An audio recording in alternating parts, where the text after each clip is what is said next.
In many countries, when an appliance breaks, its life is over. You might see a perfectly good microwave or a toaster sitting on the curb, waiting for the garbage truck. But here in Vietnam, you'll find a 30-year-old fan still spinning, a motorbike from the 90s still zipping through traffic, and a rice cooker that has fed 3 generations of the same family. It's not about being poor, and it's not just about being cheap.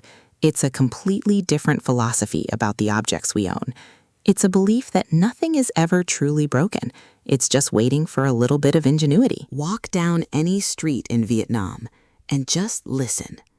That high-pitched whine, that's a man grinding a new edge onto a set of kitchen knives on a spinning stone wheel.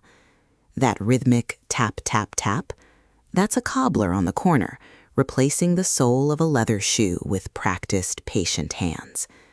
You'll see a woman, head bent in concentration under the shade of a tamarind tree, meticulously reweaving a wicker chair seat that has come undone. You'll see the guts of a television set spilled across a workbench, its owner methodically testing circuits with a multimeter. It's a symphony of repair. Every object, from a chipped ceramic bowl to a sputtering motorbike, is seen not as a failure, but as a challenge. It's a puzzle to be solved with patience and skill. But this isn't just about practical problem solving.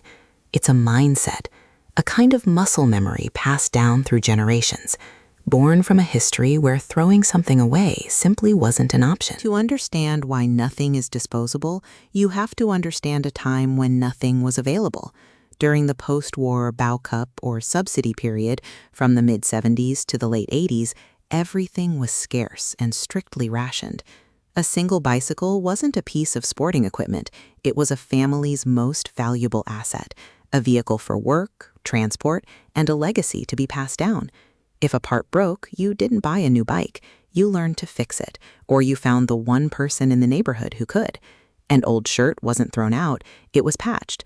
Then when it was too worn, it was cut into squares for cleaning rags. And finally, the softest parts were sewn into a quilt. This forged a generation of innovators and masters of ingenuity. They had to be. This wasn't a lifestyle choice. It was the bedrock of survival. Every single object was precious because it had to last. But that was decades ago. Vietnam is a modern, thriving country now. So why does this mindset persist when you can get a brand new fan delivered in an hour? Here's the thing you might miss. It's not just about fixing something back to its original state. It's about making it better, or at least better for you. There's a brilliant Vietnamese concept called do che. It means to modify, to fabricate, to creatively engineer a solution. It's folk innovation in its purest form. You see it everywhere. It's the street vendor who has rigged a car battery to power the lights and a small blender on her food cart. It's the uncle who attaches a small plastic fan to his motorbike's handlebars for a breeze in traffic.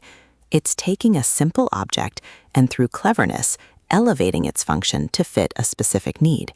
This isn't just repair. It's a creative act.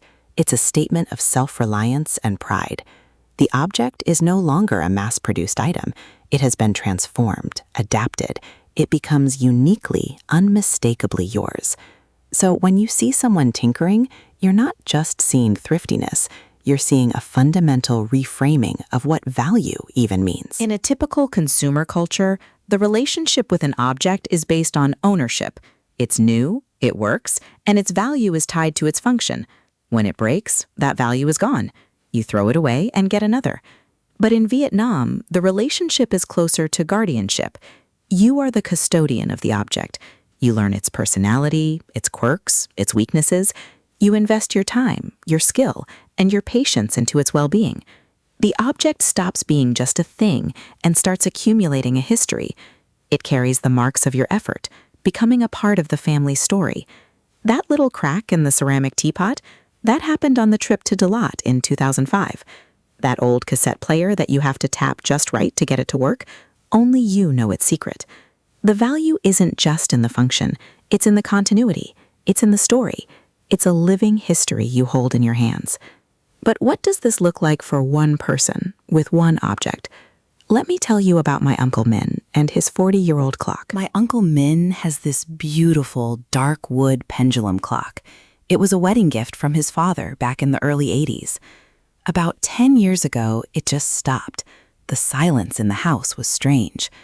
Now, he could have bought a cheap digital clock for a few dollars, but he refused.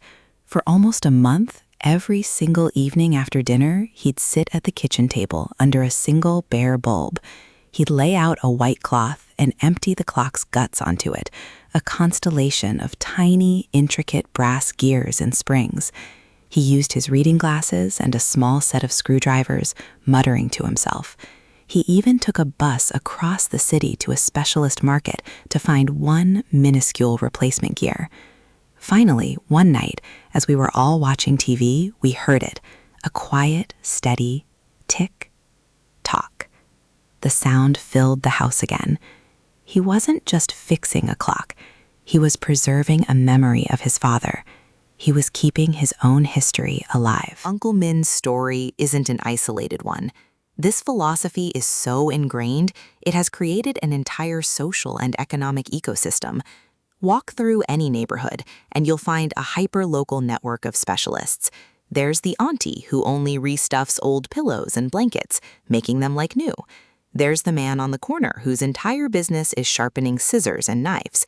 And then there's the legendary Fan Hospital, a tiny shop overflowing with fans of every shape and size, where the owner, Mr. Tuan, can diagnose a rattle or a short circuit just by listening to it. You don't take your broken blender to a faceless corporation. You take it to Mrs. Lin, who has known your family for 20 years.